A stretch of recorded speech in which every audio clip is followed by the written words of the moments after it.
about that?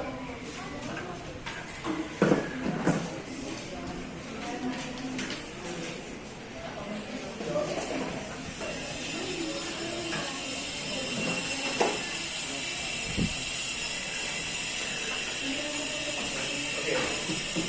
Anong tawag dyan? Ha? Pag grade 8, dagdagan natin ang line na pataas. Ang tawag sa line na pataas, that is vertical line. Okay, kung maalala nyo, nung napag-aralan natin about lines, may mga lines na naalala nyo, mga types of lines. Korean line,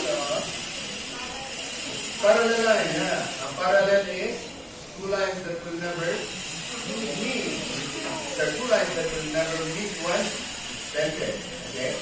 So, parallel line, parallel. Meron ding dalawang lines na nag-meet. Ang tawag doon? Inter